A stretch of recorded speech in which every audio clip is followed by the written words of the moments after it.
आजच्या या प्राचीन सातारा या पुस्तकाच्या नावाच्या निमित्ताने व्यासपीठावर असणारे मान्य श्री राकेश सावंतजी, त्याचप्रमाणे प्रिन्सिपल डॉक्टर राजेंद्र मोरेजी, मान्य प्राचार्य डॉक्टर गणेश जाधवजी,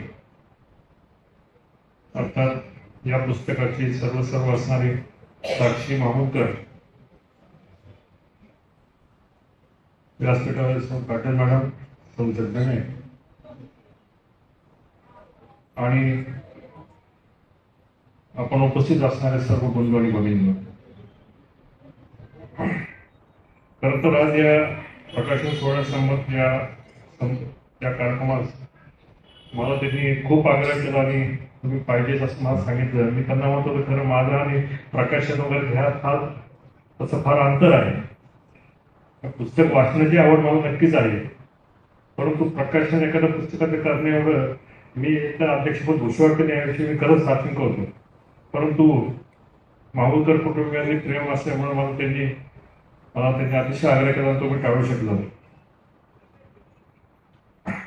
मला तसं पुस्तक वाचण्याची आवड आहे. इतर वाचनाबद्ध हल्ली सध्या प्रवासाच्या काळामध्ये प्रचंड प्रवास असल्यामुळं साधारण 20-22 दिवस मी प्रवासात असतो, त्याच्यामुळे फारसं वाचन होत नाही. परंतु आज 19 तारखेला कार्यक्रम आहे आणि आपण तिथं अध्यक्ष म्हणून त्या पुस्तकासाठी जातो आहोत, त्यामुळे काही करून पुस्तक वाचून समजलं पाहिजे. हा एक वेगळ्या प्रकारचा प्रेशर निर्माण झाला.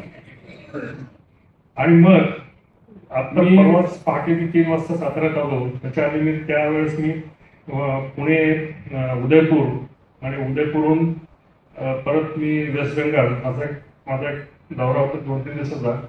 त्या प्रवासाच्या विमानामध्ये मी हे पुस्तक पूर्ण वाचून काढलं आणि माझ्या स्वतःसाठी एक अतिशय फायद्याची गोष्ट आली की जे पुस्तक वाचताना तो 1.5-2 तासाचा प्रवास कधी संपला हे मला कळलं नाही.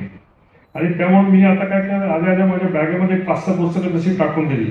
पण इथून पुढे माझा स्वतः एक चांगली सवय तयार झाली की आता इथून पुढे विमानाच्या प्रवासात बऱ्याचदा करायचं काय, कारण मी इतका प्रवास करतो. म्हणजे आता आज म्हणजे काल पहाटे 23 तारखेला परत इथून पुणे, दिल्ली, गुवाहाटीहून परत दिल्लीत एक दिवस, परत चंदीगड जाईल आणि जवळजवळ ह्या पुढच्या 3-4 दिवसांनी पाहिजे जवळजवळ 10 ते 15 तासाचा प्रवास माझा विमानात असेल. आणि मग ते करायचं काय, तर आता हा एक चांगल्या प्रकारचा त्याच्यामध्ये मला अतिशय उपयोगी पडलेली एक गोष्ट या ठिकाणी साक्षीच्या या कार्यक्रमात मला त्याचा एक बेनिफिट किंवा फायदा झाला असं मी म्हणेल. साक्षी, तुझे अतिशय मनपूर्वक अभिनंदन. त्याचप्रमाणे मी साळुंखे साहेबांचं विशेष कौतुक करेल, कारण त्यांचं जे प्रकाशन आहे हे अतिशय मोठं आहे आणि नावाचं प्रकाशन आहे. त्याच्यात आदरणीय साळुंखे साहेबांचं, त्यांना आपण तात्या म्हणतो, त्यांचं नाव तिथं आहे, त्यांचे आशीर्वाद या प्रकाशनाला आहे. अशा प्रकाशनाने साक्षीचं पुस्तक प्रकाशित करताना म्हणजे तात्यांना असणारा तिच्यावरचा कॉन्फिडन्स किंवा साळुंखे साहेबांना असं तिच्यावर कॉन्फिडन्स हे त्यातून दिसून येतं. त्यामुळं एक प्रकाशन कोणी केलं हे देखील तितकंच महत्वाचं आहे. बऱ्याचदा आजच्या या युगामध्ये आपण ज्यावेळेस काम करत असतो, आपण ज्यावेळेस समाजामध्ये बघत असतो, तेव्हा तरुण पिढीविषयी बऱ्याचदा आपण बोलताना आपण बऱ्याचदा त्यांना म्हणजे आपण त्याच्याविषयी फारसे काही पॉझिटिव्ह नक्कीच बोलत नसतात. काय कधीची तरुण पोरं असं करतात, तसं करतात, अमुक करतो. परवाच काहीतरी सातारमध्ये कोणी काही फायरिंग झालं, काय झालं, हे आपण रोज बघत असतो. परंतु अशा या वातावरणामध्ये साक्षीसारखी एक अतिशय तरुण मुलगी, तरुण विद्यार्थिनी ज्यावेळेस अशा प्रकारचे काम करतील, त्यावेळेस मला असं वाटतं की आपल्यामध्ये असणारे ह्या देशाचं भविष्य अतिशय उज्ज्वल आहे, ह्याच्यामध्ये मला काही शंका वाटत नाही.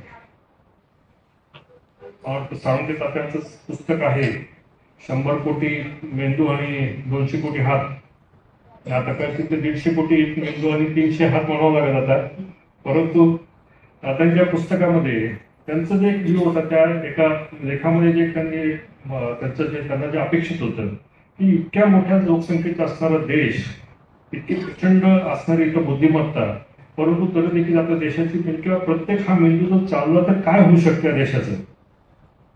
त्याच्याचं एक छोटंसं उदाहरण म्हणजे साक्षीसारखं एक पण ते जोनल उदाहरण आपल्या पुढे आहे की एक मेंदू जर अतिशय चांगल्या पद्धतीने काम करू लागला तर काय होऊ शकतं. म्हणजे मला कधीतरी म्हणजे माहुलकर कुटुंबाचे कौतुक वाटतं. मला त्यांना विचार असं वाटतं की तुम्ही नक्की कशा पद्धतीने या मुलीला वाढवलंय. हा अभ्यासाचा विषय आहे की आजच्या युगामध्ये ज्यावेळेस प्रत्येक तरुण ज्यांची मुलं आहेत त्या मुलांना आपली मुलं एका लाईनवर कशी राहणे, व्यसनी कशी होऊ नयेत, अनेक प्रश्न त्यांच्या पुढे आहेत.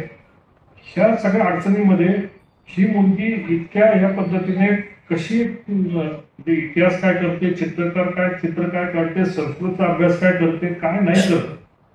आणि ह्या पुस्तकाची मी तिला विचारलं सहज करतो म्हणून तू कसं केलंय. तर ती म्हणाली ती आणि तिची आई बसमध्ये बसून प्रत्येक ठिकाणी ते फिरल्या, प्रत्येक ठिकाणची जाऊन माहिती घेतली.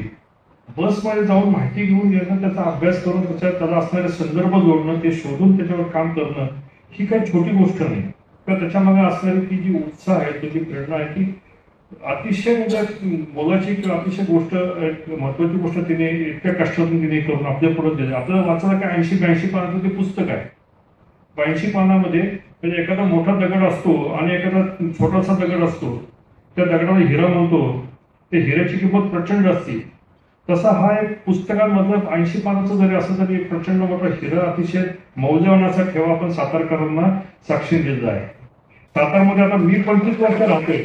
माझा नेटिव्ह माझं मूळ गाव श्रीरामपूर नगर जिल्ह्यामध्ये असल्यामुळं, पण मला येऊन आता मी 1999 साली सातारा आलो. 25 वर्ष होऊन गेली.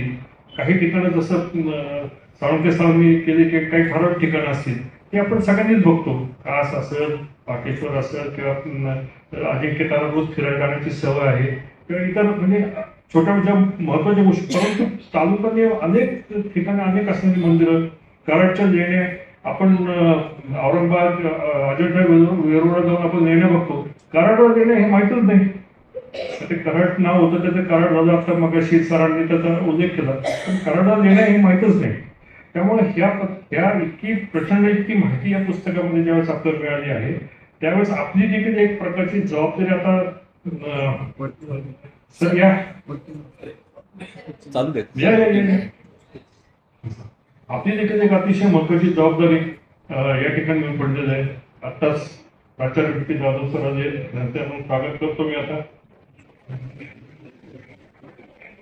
तर आपल्याला उशिरा गावात आलाच महत्वाचा कार्यक्रम आहे का तुमची विद्यार्थिनी आहे आणि तिने पुस्तक एवढं लिहिलं आहे. आता तुम्ही आल्यामुळे आता मी जे योग्य वेळी आलात, आता मी एक सूचना एक आग्रहाची विनंती तुम्हाला करेल. तुमच्याकडे अनेक पाहुणे येत असतात, तुम्ही त्यांना अनेक पुस्तकं वाटून भेट देत असतात. इथून पुढे ह्या पुस्तकाची भेट आपण पुढची किंवा 2-5 वर्ष तरी द्यावी.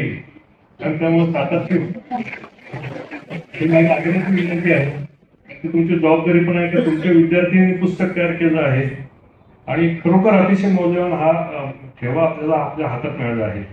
हे प्रत्येक ठिकाणच्या प्रत्येक गावच्या लोकांनी ज्यांनी हे पुस्तक वाचतील त्यांनी आपल्या गावामध्ये कशा पद्धतीचं टुरिझम वाढेल, कशा पद्धतीने लोकांचं ते मंदिराचं अट्रॅक्शन कसं उभं राहील ह्याचा निश्चित अभ्यास केला पाहिजे.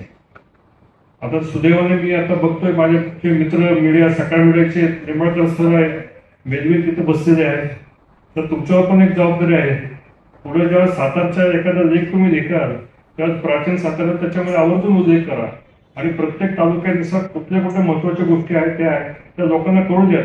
एका मुलीने अतिशय योग्य अतिशय एक छानसा ठेवा तुमच्या समोर दिलेला आहे आणि जेणेकरून तिला प्रेरणा मिळेल ह्याच्यामध्ये काही शंका नाही. परंतु आपल्यालाच आपल्या गावात काय आहे किंवा आपल्या जिल्ह्यामध्ये काय आहे ह्याचं महत्व ज्यावेळेस आपल्याला किंवा इतक्या मोठ्या गोष्टी आहेत ह्याचं आपल्याला माहितीच नाही. इतका मोठा ठेवा, ऐतिहासिक ठेवा आपल्याकडे आहे याची आपल्याला अजिबातच कल्पना नाही. हे यातून या गोष्टीतून आपल्याला हे समाजापुढे जाण्याची किंवा नेण्याची आपली सर्वांची जबाबदारी आहे.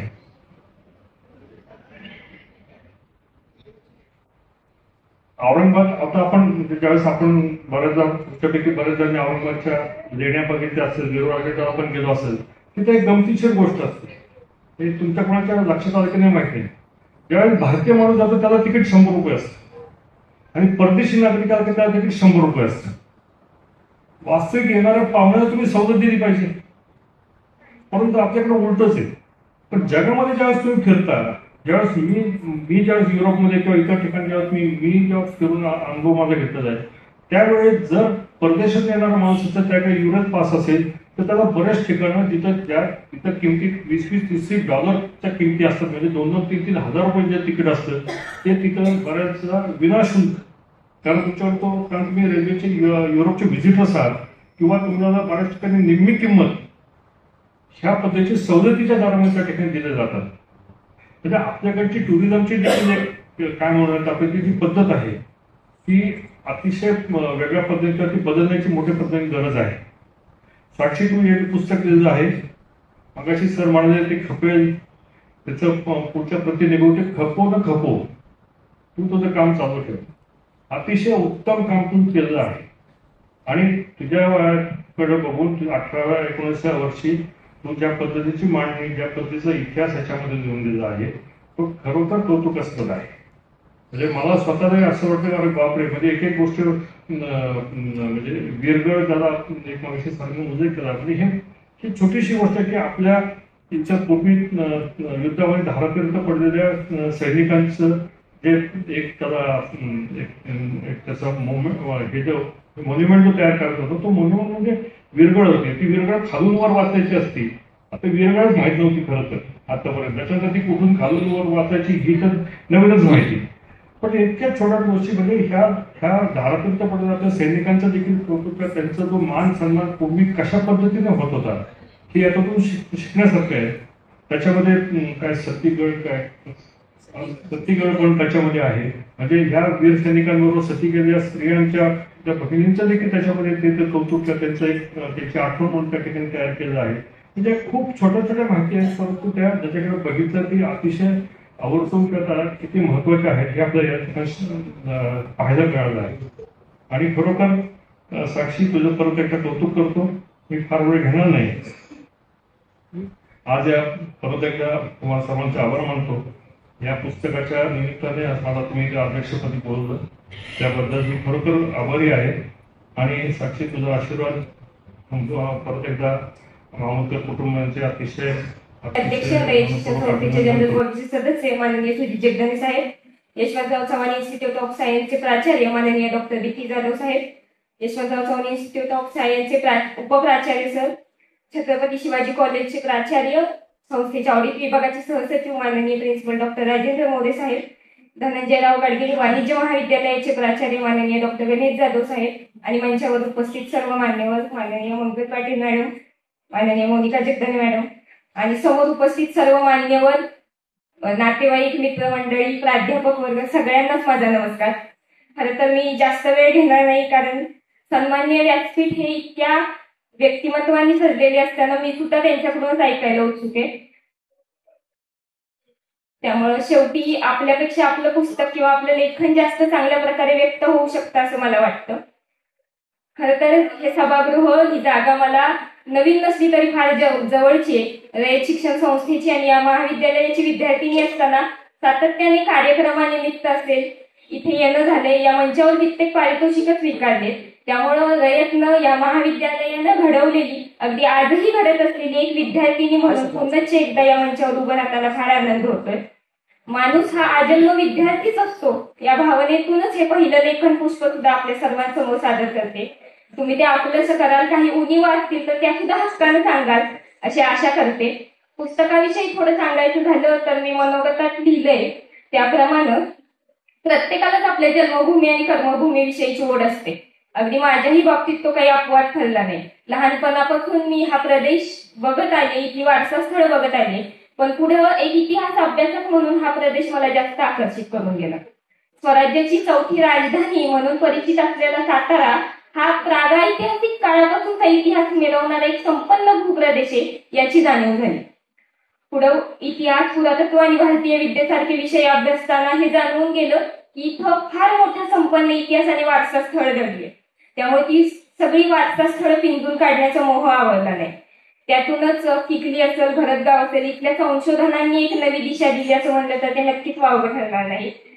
आणि सातारा जिल्ह्यातल्या संशोधनांवर काही शोधनिबंध सादर करण्याची संधी सुद्धा मागच्या काही वर्षभरात मिळाली आणि वाटून गेलं की हा संपन्न ठेवा, या भूप्रदेशाचा हा संपन्न इतिहास फक्त इतिहास क्षेत्रापुरता मर्यादित न राहता इथल्या प्रत्येक सर्वसामान्यांपर्यंत पोहोचावा. आणि या भावनेतूनच हा लेखन प्रवास पूर्णत्वास येऊ शकला असं म्हणता येईल. या सगळ्या प्रवासात कित्येक हातांचं सहकार्य लाभले. आमचे मार्गदर्शक प्रकाशक राकेश सरांमुळे आणि लोकांच्या सगळ्या टीममुळे हे पुस्तक इतक्या सुंदर रूपात तुमच्या समोर येऊ शकले.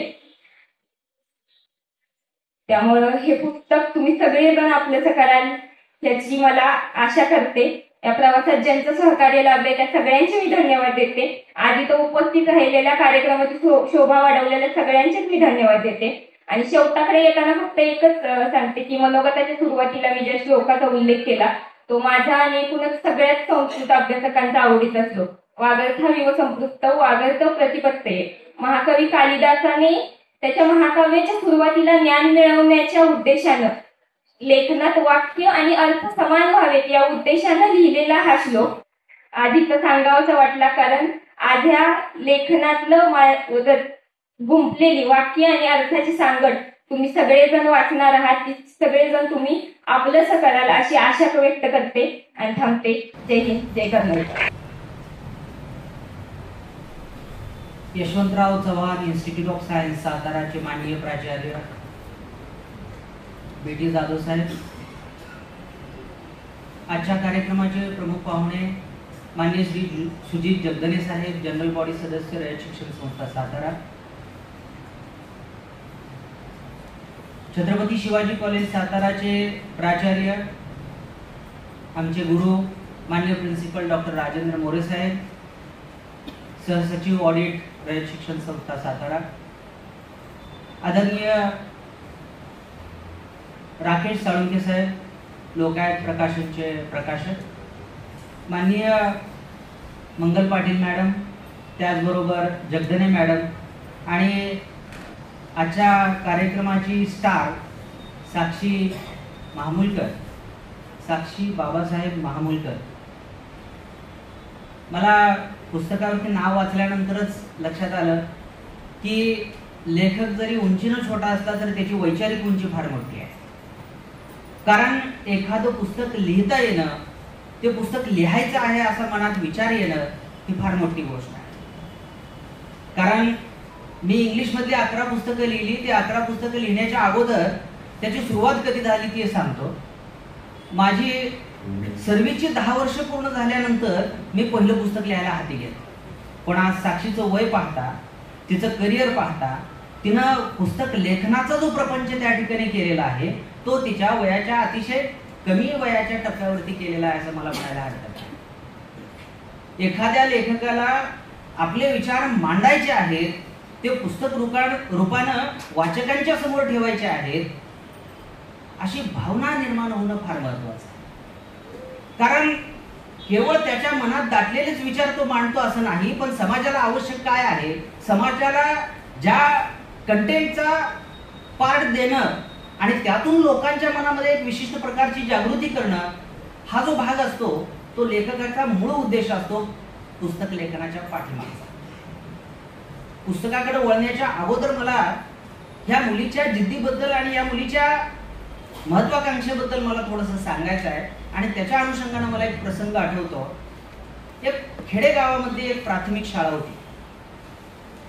या शाळेमध्ये वर्गामध्ये साधारण 25 ते 30 विद्यार्थी बसलेले होते. तिथले पंतोजी शिक्षक मुलांना शिकवत होते. शिकवत असताना सगळ्या विद्यार्थ्यांचं लक्ष पंतोजींकडे होतं, गुरुजींकडे होतं. आणि हळूच पंतोजींचं लक्ष दरवाजाच्या बाहेर थोडंसं गेलं आणि त्यांच्या लक्षात आलं की अंगावर कमी कपडे असलेला एक मुलगा बाहेरून आत बघतो आहे आणि त्याच्या हातात पण एक पाटी आहे आणि त्या पाटीवरती तो काहीतरी लिहितो आहे. पंतोजींना राग आला. त्यांनी त्या मुलाला म्हणले, आत ये. म्हणले, बाहेर का बसलायस? तो मुलगा म्हणला, मला आत येऊ देत नाहीत. मग पंतोजी म्हणले, का बरं? तर त्यांना सांगितलं, मी इथं बसलेल्या वर्गामध्ये बसलेले जे विद्यार्थी आहेत ते उच्च वर्गातले विद्यार्थी आहेत आणि मी त्या वर्गामध्ये मोडत नाही, त्यामुळे मला आत येऊ दिलं जात नाही. पंतोजींना लक्षात आलं की केवळ हा या वर्ण व्यवस्थेचा प्रॉब्लेम आहे आणि त्यामुळे त्याला आत येता येत नाही. आता ह्याला सांगायचं काय? मग त्या मुलाला विचारलं, तुला शिकायचंय का? तो म्हटलं, मला शिकायचंय, मला बसायचं आहे. पण पंतोजींना तरी कुठं मान्य होतं त्याला आत येऊन बसावं आणि शिकावं. पंतोजी म्हणाले, बघू तुझा हात, तुझ्या हातावरती अभ्यास करण्याची रेषा आहे का, मला ते पहिल्यांदा तपासून पाहिलं पाहिजे. पंतोजीने त्याचा हात बघितला आणि आता मुलगा छोटाच होता हो, त्याला काही फसवायला काही फार मोठी पराकाष्ठा करावा लागणार नव्हती. पंतोजीने सांगितलं की तुझ्या हातावरती अभ्यास करण्याची रेषाच नाही आहे, त्यामुळे तुला आत बसताच येत नाही. असं म्हणल्यानंतर त्या मुलाला धक्का बसला. त्याच्या मनामध्ये एक आशा पल्लवित झाली होती की आपल्याला आत बसायला मिळणार आहे, आपल्याला अभ्यास करायला मिळणार आहे, आपल्याला शिकायला मिळणार आहे. परंतु झालं उलटच. पंतोजी सरळ म्हणाले की तुझ्या हातावर रेषा नाही आहे, अभ्यास करू शकत नाही, शिक्षण घेऊ शकत नाही. निराश झालेला मुलगा बाहेर पडला. बाहेर पडण्यापूर्वी परत एकदा माघारी आला. मला गुरुजींना म्हणाला, पंतोजींना म्हणाला, गुरुजी मला एक सांगता का की कोणती रेषा म्हणजे अभ्यास करायची रेषा असते. गुरुजींनी हातावरची एक रेष दाखवली आणि म्हणले ही जी रेषा आहे ना ती तुझ्या हातावर नाही आहे, त्यामुळे जा, इथं काही थांबू नको, तुझ्या हातावर रेष नाही, तू शिक्षण घेऊ शकत नाही, जा म्हणते. परत डोळ्यातनं पाणी आलं, परत बाहेर गेला. त्याच्या डोक्यामध्ये जी जिद्द होती, जी महत्वाकांक्षा होती ती काही सुटली नाही. तो बाहेर गेला, बावळीच्या झाडाखाली गेला, बावळीचा काटा घेतला आणि पंतोजींनी सांगितलेली जी रेषा आहे ती हातावरती तयार करत करत करत करत हातातनं रक्त निघताना सुद्धा ती रेषा त्यानं तयार केली आणि तसंच पंतोजींना दाखवायला गेला. गुरुजी आता तर रेषा तयार झाली का नाही. गुरुजींच्या डोळ्यातलं पाणी आणि त्यांच्या लक्षात आलं की ह्या मुलाची जिद्द प्रचंड मोठी आहे आणि हा शिक्षण घेतल्याशिवाय थांबणार नाही आणि याला आपल्याला शिक्षणापासून दूर ठेवता येणार नाही. मित्रांनो, मला सांगायचं होतं की हा जो लहान मुलगा होता ज्यानं शिक्षणाची जिद्द पकडली, त्यानं पुढे जाऊन मराठीचं व्याकरण लिहिलं, त्याचं नाव होतं पाणिनी. साक्षीनं जो पुस्तक प्रपंच केलेला आहे, पुस्तक लिखाणाची जिद्द पकडलेली आहे, ती निश्चितपणानं वाखाणण्याजोगी आहे. जशी एखाद्या लहान मुलानं शिक्षण घेण्यासाठी जिद्द करावी त्या पद्धतीनं साक्षीनं तिच्या पुस्तक प्रपंचामध्ये तिनं जिद्दीनं त्या ठिकाणी लिखाण केलेलं आहे. प्राचीन सातारा हे पुस्तक हातात घेतल्यानंतर माझ्या मनामध्ये अनेक विचार आले आणि साताऱ्याला हिंदवी स्वराज्याचं जसं सगळी पार्श्वभूमी आहे आणि तुम्हाला माहित असेल की महाराजांच्या राजमुद्रेवरती लिहिलेलं आहे, प्रतिपचंद्र लेखे व वर्धिष्णो विश्ववंदिता शहा सुनो शिव सस्या मुद्रा भद्राय.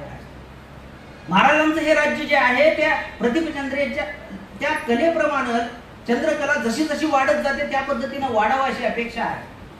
तसंच प्रत्येक लेखकाची सुद्धा प्रतिभा वैखरी त्या ठिकाणी हळूहळू चांगल्या पद्धतीने विकसित व्हावी. मी साक्षीसाठी तिच्या लेखनासाठी चांगली शुभेच्छा व्यक्त करतो. त्याचबरोबर तिनं त्या पुस्तकामध्ये जे काही लिहिलेलं आहे, जे काही मांडलेलं आहे आणि मलाही माझ्या काही ज्ञानामध्ये तिनं भर टाकलेली आहे, त्या गोष्टी मला तुमच्या समोर मांडताना आनंद होतोय. त्यामधला पहिला भाग सांगतो की शिवाजी राजांनी जे गड किल्ले बांधले, मंदिरं बांधली आणि त्यातून हिंदू संस्कृतीचं जे जतन केलेलं आहे ते निश्चितपणानं साक्षीनं तिच्या अभ्यासामधून खूप स्पष्ट, स्वच्छ, सरळ आणि साधेपणानं मांडलेलं आहे. लक्षात ठेवा, इंग्लिशमध्ये एक प्रॉवर्ब आहे, मी तुम्हाला सांगतो, it is very simple to be difficult. काय म्हणतोय लक्षात घ्या. It is very simple to be difficult but it is very difficult to be simple. अवघड कंटेंट अवघड भाषेत मांडणं त्याला फार बुद्धिमत्ता लागते अशातला भाग नाही. परंतु अवघड कंटेंट सोप्या भाषेत मांडणं त्याच्यासाठी कला लागते, त्याच्यासाठी बुद्धिमत्ता लागते, त्याच्यासाठी आपल्या मनामध्ये एक चांगल्या प्रकारचं अॅनालिटिकल माइंड पाहिजे आणि वाचकांना कोणती भाषा समजू शकते ते साक्षीनं आत्मसात केलेलं आहे. आणि त्यामुळं महाराष्ट्राची साताऱ्याची जी परंपरा आहे किंवा संस्कृती आहे तिने अतिशय सोप्या ओघवत्या भाषेमध्ये या पुस्तकामध्ये मांडलेलं आहे. मला विशेष त्याबद्दलचं तिचं कौतुक करावं असं वाटतं. या पुस्तकात संशोधकांना वैभवशाली मंदिरे, अद्वितीय लेणी, शिलालेख, प्राचीन व्यापारी मार्ग याबद्दल तर संशोधन केलेलंच आहे, परंतु त्या ठिकाणी ती स्वतः गेलेली आहे. कारण स्वतः गेल्याशिवाय प्रत्येक शिलालेख, प्रत्येक मंदिरामध्ये मांडलेल्या गोष्टी याचं विवेचन सरळपणानं करता येत नाही. मला माहित आहे आमचे मित्र आधाटे सर बऱ्याच गड किल्ल्यांना त्यांनी व्हिजिट केलेली आहे, भेटी दिलेल्या आहेत, त्यांचंही लिखाण चालू असतं. त्यांचे लेख वाचताना मला हे जाणवतं की स्वतः त्या ठिकाणाला भेट दिल्याशिवाय आणि त्या स्वतः ठिकाणाचा आनंद घेतल्याशिवाय त्या ठिकाणाबद्दल आपल्याला लिहिता येत नाही. साक्षीनं मात्र हा अत्यंत चांगल्या पद्धतीचा, मला वाटतं त्याला फील्ड वर्क म्हणायला काही हरकत नाही, चांगल्या पद्धतीचं फील्ड वर्क केलेलं आहे. आणि याच्यामध्ये आणखीही उल्लेख काही आलेले आहेत. अजिंक्य ताऱ्याचा सप्तर्षी असा उल्लेख आढळलेला आहे. कराडचा करहाटक अशा पद्धतीचा उल्लेख आढळलेला आहे. शिलालेखावरचे विवेचन तिनं केलेलं आहे. आणि योगायोगानं सांगतो, जगदने साहेब, मी आणि मोरे साहेब मंगळवेढा गावचेच आहोत आणि मंगळवेढाचा एक संदर्भ सुद्धा साक्षीनं सांगितलाय. मला खूप आनंद वाटला तो संदर्भ वाचताना, की मंगळवेढा हे उपराजधानीचे ठिकाण, महामंडलेश्वर बिज्जलदेव या ठिकाणी ते राजे होते आणि ते या साक्षीनं त्या संदर्भात लिहिलेलं आहे की ते उपराजधानीचं ठिकाण होतं मंगळवेढा. म्हणजे याचा अर्थ आहे की प्रत्येक गावाबद्दलची वैशिष्ट्यपूर्णता, त्या गावामधून कोणत्या राजानं सत्ता केलेली आहे, कोणत्या राजानं राज्यकारभार केलेला आहे आणि तिथून जाणारे व्यापारी मार्ग कसे होते, काय होते, याच्याबद्दलचं जे विवेचन साक्षीनं केलेलं आहे ते निश्चितपणानं चांगलं आहे. कराड असेल, आगाशिव असेल, पाटेश्वर असेल, शिरवळ असेल, या वेगवेगळ्या ठिकाणांची माहिती तिने विस्तृत प्रमाणामध्ये त्या ठिकाणी दिलेली आहे. मूळ कंटेंटला कुठेही धक्का लागू नये एवढी मात्र काळजी तिने निश्चित घेतलेली आहे. त्याचबरोबर आपल्या माहुलीचं वर्णन सुद्धा तिने अतिशय यथोचित केलेलं आहे. त्यामध्ये शाहू छत्रपतींची समाधी असेल, त्याचबरोबर 12 मोठेची वीर आपल्याला लिंबला आहे त्याबद्दलचा उल्लेख असेल, या सर्व गोष्टींचा उल्लेख साक्षीनं चांगल्या पद्धतीने केलेला आहे. त्याचं विवेचन चांगलं केलेलं आहे. एखाद्या पुस्तकाची निर्मिती करणं हा त्याचा पहिलं अपत्य झाल्यासारखं असतं आणि त्याचा आनंद प्रचंड मोठा असतो. कारण आपण काहीतरी लिहावं, वाचकांनी ते वाचावं आणि त्याचं कौतुक व्हावं, याच्यासारखा मोठा आनंद दुसरा असतच नाही. आणि त्यामुळं हे जरी पहिलं अपत्य असलं तर निश्चितपणानं साक्षीचा हा लेखन प्रपंच यापुढेही चांगल्या पद्धतीनं चालू राहील अशी अपेक्षा व्यक्त करतो. मला या ठिकाणी बोलण्याची संधी दिली त्याबद्दल आयोजकांचे मी आभार मानतो आणि मी माझं मनोगत थांबवतो. जय हिंद. पुस्तक प्रकाशनाच्या निमित्तानं विचारमंचावरती उपस्थित असलेले रयत शिक्षण संस्थेच्या जनरल बॉडीचे सदस्य, आमचे मार्गदर्शक आदरणीय सुजितजी जगदनी साहेब, या कार्यक्रमाच्या निमित्तानं विचारमंचावरती उपस्थित असलेले आदरणीय राकेशजी, जे लोकायत प्रकाशनसाठी खूप वर्षापासून काम करतात आणि सातारकरांसाठीच नाही तर महाराष्ट्रासाठी म्हणून आपण फार मोठं योगदान आदरणीय साळुंखे सरांच्या माध्यमातून आणि लोकायत प्रकाशनाच्या माध्यमातून आपण दिलेलं आहे. अनेक पुस्तकांचं प्रकाशन किंवा अनेक नवलेखकांना त्या ठिकाणी आपण प्रोत्साहन आणि मार्गदर्शन करीत असता. या कार्यक्रमाच्या निमित्तानं विचारमंचावरती उपस्थित असलेले माझे सन्मित्र आणि आता ज्यांनी मनोगत व्यक्त केलं ते DG कॉलेजचे प्राचार्य आदरणीय डॉक्टर गणेश जाधव सर, त्याचबरोबर या ठिकाणी मंचावरती उपस्थित असलेल्या आदरणीय जगदनी वहिनी, त्याचबरोबर या महाविद्यालयाचे उपप्राचार्य आणि आमच्या कर्मवीर भाऊराव पाटील विद्यापीठाचे डीन डॉक्टर नामदास सर, त्याचबरोबर स्वतः लेखिका साक्षी, त्याचबरोबर या कार्यक्रमाच्या निमित्तानं विचारमंचावरती उपस्थित असलेल्या आमच्या मार्गदर्शिका आदरणीय सौ प्राचार्य मंगल पाटील मॅडम आणि उपस्थित सर्व श्रोतेगण. या पुस्तक प्रकाशनाच्या निमित्तानं मला सातारा शहरातील अनेक मान्यवर या ठिकाणी दिसत आहेत. विशेषतः अभ्यासक दिसत आहेत, संशोधक दिसत आहेत आणि पुस्तकांबद्दल किंवा एकंदरीतच प्राचीन सातारा कला आणि इतिहासाच्या दृष्टिकोनातून कसा ठेवाय हे जाणून घेण्याच्या इच्छेनं आलेले सर्व प्रेक्षक, मी सर्वांचं या पुस्तक प्रकाशनाच्या निमित्तानं मनापासून स्वागत करतो. जाधव सर म्हटले त्या पद्धतीने खरं आहे की साक्षीचं खरं तर आपण सर्वांनी टाळ्याच्या गजरात तिचं स्वागत केलं पाहिजे. कमी वयामध्ये तिनं हे धाडस केलेलं आहे, कारण अनेकांना त्या ठिकाणी या शिक्षण क्षेत्रामध्ये किंवा वाचनाच्या लिखाणाच्या क्षेत्रामध्ये 10-20 वर्षाचा अनुभव असताना देखील ते धाडस करत नाहीत. परंतु साक्षीमध्ये असणारे उपजत जे गुण आहेत ते गुण कदाचित त्याला शांत बसू देत नसतील. त्याचबरोबर बाबासाहेब आमचे या ठिकाणी ते त्याला सतत प्रोत्साहन आणि मार्गदर्शन करतायत. तिची मम्मी या ठिकाणी आहे, त्यांचंही मी मनापासून कौतुक करतो. पण मुलांनी मुलींनी कसल्या प्रकारचा हट्ट धरावा, आग्रह धरावा, त्याचं उत्तम उदाहरण म्हणून सांगता येईल की साक्षीनं जो आग्रह धरला होता आपल्या मम्मीकडे किंवा आईकडं की हे खेळाचं आहे, ते मला पाहायचं आहे किंवा समजून घ्यायचं आहे हे फार महत्त्वाचं आहे. कारण मुलांना मुलींना वेगवेगळ्या प्रकारचे हट्ट किंवा आग्रह धरणं साहजिक आहेत, हे लहान आहेत किंवा आपण समजून घेतो पालक म्हणून. परंतु अभ्यासाचा एखादा विषय एखाद्या मुलीनं किंवा एखाद्या मुलांना हाताशी घ्यावा आणि त्याच्या परिपूर्तीसाठी आईवडिलांना त्या ठिकाणी त्रास घ्यावा याच्यासारखा दुसरा आनंद पालकांना नसतो. की पालक खूप नशीबवान असतात आपली मुलांना अभ्यासासाठी किंवा नवीन एखाद्या कृतीसाठी म्हणून आपल्याकडे आग्रह धरत असतात. म्हणून मला साक्षीचं खरं तर कौतुक करावं असं वाटतं की एवढ्या कमी वयामध्ये एवढी प्रगल्भ अशा प्रकारची समज बाळगून आपण सातारच्या या प्राचीन साताराबद्दल आपण लिखाण करतात. खूप चांगल्या प्रकारचं लिखाण झालेलं आहे. मी विस्तारानं त्याच्यावरती बोलणार नाही कारण आपण सर्व वाचक आहात आणि मी आपल्याला असे प्रकारचं अपील करतोय, आवाहन करतोय की पुस्तक आपण प्रत्यक्षात विकत घेऊन वाचावं आणि त्याच्या त्या लेखन कलेला किंवा त्याच्या धडपडीला त्या ठिकाणी आपण सगळ्यांनी प्रोत्साहित करावं. मला वाटतं लोकायत प्रकाशनच्या निमित्तानं मी चौथ्या वेळेला या ठिकाणी विचारमंचावरती आहे.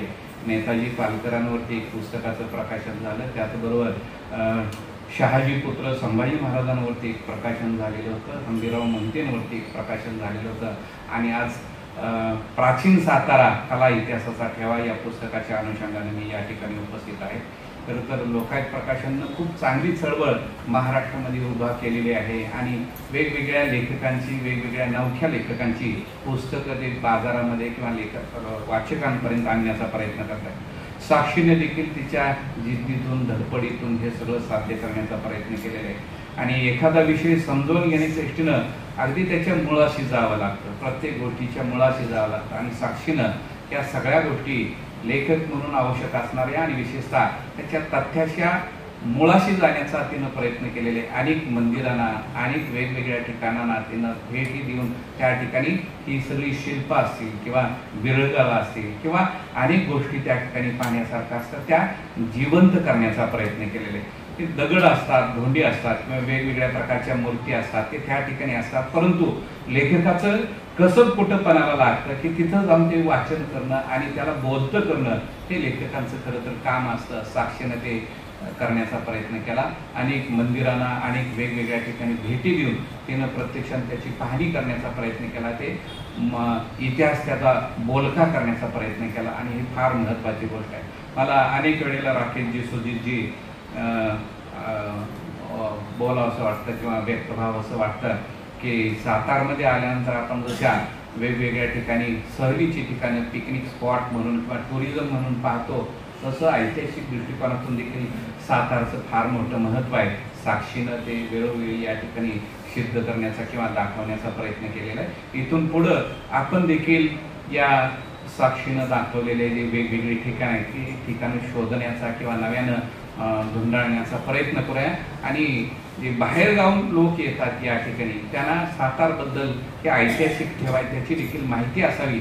त्या ठिकाणातून आपण सर्वांनी धडपड करणं किंवा माहिती देणं त्यांच्यापर्यंत पोहोचवणं मला वाटतं निश्चितपणानं महत्त्वाचं आहे. अनेक गोष्टीचा उल्लेख या ठिकाणी तिने केलेला आहे. अगदी बारामतीचे विहीर असेल, कात्रेश्वरचं मंदिर असेल किंवा भैरवनाथाचं मंदिर असेल, वाई, फलटण, कराड अनेक ठिकाणी तिनं प्रत्यक्षात भेटी देऊन त्याची पाहणी केलेली आहे. पाटेश्वरचं मंदिर आहे, कराडची लेणी आहे, हे सगळी आपल्या इतिहासाची साक्ष आहे. ते शोधणं, इथपर्यंत जाणं, ते पाहणं जो खऱ्या अर्थानं अभ्यासक असतो, खऱ्या अर्थानं पर्यटक असतो, खऱ्या अर्थानं थोडासा अभ्यासक असतो तो तिथपर्यंत जातो. मी अनेक वेळेला ज्या वेळेला गड किल्ल्यांवरती जातो, जुन्या मंदिरांमध्ये जातो, जुन्या वेगवेगळ्या ऐतिहासिक ठेव्याच्या ठिकाणी जातो, त्या ठिकाणी एक वेगळा प्रकार पाहायला मिळतोय. मला थोडंसं दिलगिरी व्यक्त करावीशी वाटते कारण त्या शिल्पासोबत, त्या विरगळसोबत, त्या मूर्तींसोबत स्वतःचाच फोटो लोक घेण्याचा प्रयत्न करतात. परदेशातले लोक ज्या वेळेला भारतामध्ये येतात इथला सांस्कृतिक ऐतिहासिक ठेवा पाहण्याच्या दृष्टीनं ह्या सगळ्या गोष्टीचं ते रेकॉर्डिंग करतात, माहिती घेतात, पाहणी करतात. एक एक महिना, 2-2 महिने, वर्ष या ठिकाणी थांबतात आणि याची सगळी माहिती ते शिलालेख असतील, आमची शिल्प असतील, आमची विरगळ असतील किंवा अनेक गोष्टी आहेत या सगळ्या गोष्टीची माहिती घेऊन त्या ठिकाणी ही सगळी माहिती प्रकाशित करण्याचा प्रयत्न करतात पुस्तकाच्या माध्यमातून वगैरे.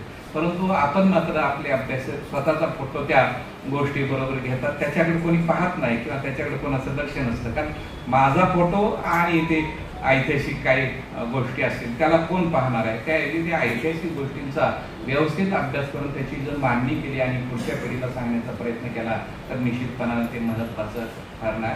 यादवांचं जे कालखंडाबद्दल साक्षीने या ठिकाणी लिहिलेलं आहे की बदामी, हम्पी किंवा महाराष्ट्रातले देखील असे अनेक ठिकाण आहेत की जिथं पर्यटक येतात, परदेशी लोक येतात, त्याच्याबद्दलची माहिती विस्तृत त्याला नसते. ती माहिती उपलब्ध करून देण्याच्या दृष्टिकोनातून आपण सगळ्यांनी प्रयत्न करणं गरजेचं आहे. सातारा जिल्ह्याला एक फार मोठी चांगली पार्श्वभूमी लाभलेली आहे. मी अनेक मंदिरांमध्ये जातो त्यावेळेला मंदिरांचं जे शिल्पकला आहे, कोरीव काम आहे, ते फार बारकाईनं त्या ठिकाणच्या कारागिरांनी केलेलं आपल्याला दिसून येतं. म्हणजे एवढ्या काळजीपूर्वक ही सगळी जडणघडण त्या शिल्पांची, जडणघडण त्या मंदिरांची, जडणघडण त्या गडकिल्ल्यांची केलेली आहे की आपण आवाक होतो. एवढे प्रचंड मोठमोठ्या शिळा, एवढ्या प्रचंड मोठमोठे दगड एकावरती एक रचून जुनी महादेवाची मंदिरं, शंकराची मंदिरं जर आपण पाहिली तर आपल्या लक्षात येईल. ते काय एका रात्रीत भूताकडून करून घेतलेलं नसतं, आपल्याला स्टोरी सांगितलेली असतं, परंतु ही तिथल्या लोकांनी, आपल्या लोकांनी कुठल्या ना कुठल्या माध्यमातून ते सगळी मंदिरं वगैरे बसवल्याचं आपल्याला दिसून येईल. परंतु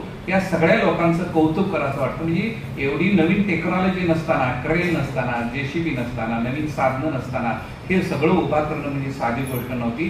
हजारो कारागीर त्या ठिकाणी काम करायचे.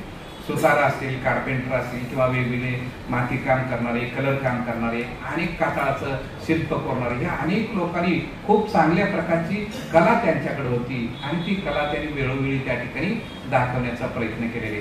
साक्षीनं जाता जाता एक उल्लेख केलेले आहे की प्रत्येक मंदिर दिसलं का तुम्ही आणि मी त्या ठिकाणी हेमाडपंथी मंदिर म्हणतो आणि पुढे जातो. तसं नाही आहे ते. म्हणजे राकेशजी, हेमाडपंथी मंदिराचा त्या ठिकाणी त्यानं खूप चांगल्या पद्धतीनं उल्लेख केलेला आहे. यादवकालीन असणारा हा मंत्री त्या ठिकाणी आणि अनेक यादवकालीन मंदिरांना किंवा अनेक वेगवेगळ्या प्रकारच्या गोष्टींना त्या ठिकाणी आर्थिक मदत केलेली असायची आणि त्या निमित्तानं त्या ठिकाणी देणगी वगैरे दिलेलं त्याचं लेखन असायचं. त्याच्यावरून अनेक ठिकाणच्या त्या स्थळांना, अनेक मंदिरांना त्या ठिकाणी हेमाडपंथी मंदिर अशा प्रकारचा नामोल्लेख केल्याचं दिसून येतं. परंतु ते चुकीचं आहे असं साक्षीनं त्या ठिकाणी सांगण्याचा प्रयत्न केलेला आहे. त्याच्या अगोदरही हेमाडपंथांच्या अगोदर हेमाद्री नावाचा हे होते आणि त्यांच्या कालावधीत देखील हे सगळे प्रकार सुरू होते. परंतु हेमाडपंथी मंदिर त्या ठिकाणी आपल्याकडे अस्तित्वात नाही. नागर शैलीची मंदिरं आणि भूमाज नावाची जी शैली आहे त्याच्या माध्यमातून ही सगळी मंदिरं दक्षिणेकडची उभारायला आपल्याला दिसून येतं. साक्षीनं या सातारच्या, प्राचीन सातारच्या इतिहासाच्या निमित्तानं तुम्हाला, मला सगळ्यांना त्या ठिकाणी या वेगवेगळ्या स्थळांना भेटी देण्यासाठी म्हणून खुणावलेलं आहे. मी अशी आशा करतो की साक्षीचं हे पुस्तक सर्वांनी विकत घेऊन तिला दुसऱ्या पुस्तकाच्या लेखन करण्यासाठी म्हणून आपण प्रोत्साहित करावं. कारण ते अजूनही लहान आहे, परंतु समज तिची, प्रगल्भता तिची प्रचंड मोठी आहे. अभ्यास करण्याची जिद्द तिच्याकडे आहे आणि तिला प्रोत्साहन आपण कधी देऊ खऱ्या अर्थानं. तिचं हे पुस्तक पहिलं अपत्य असल्यासारखं असतं लेखकाचं आणि हे पुस्तक विकत घेऊन आपण वाचू आणि तिला त्या निमित्तानं प्रोत्साहन देऊ तर खऱ्या अर्थानं ती दुसऱ्या पुस्तकासाठी म्हणून सज्ज होईल. तिच्यामध्ये असणारी जी समज आहे, तिच्यामध्ये असणारी जी प्रगल्भता आहे ती निश्चितच तुमच्या माझ्यापेक्षा चांगल्या दर्जाची आहे किंवा इतिहासाचा अभ्यास करण्याच्या दृष्टीनं खूप चांगल्या दर्जाची आहे असं मी पहिल्यापासूनच सांगत आलेलं आहे. त्याच्या पुढच्या या पुस्तक लेखनाच्या प्रवासासाठी म्हणून मनापासून मी शुभेच्छा देतो आणि तुझ्या या प्रयत्नाबद्दल खरं तर माझ्याकडे शब्द नाही तुझं कौतुक करायला, परंतु तू पुढचं देखील लेखन अशा चांगल्या पद्धतीने करत राहावं आणि आमच्या सर्वांच्या ज्ञानामध्ये भर टाकत जावी अशा प्रकारची मी विनंती करतो आणि परत एकदा तुला शुभेच्छा देऊन या ठिकाणी थांबतो.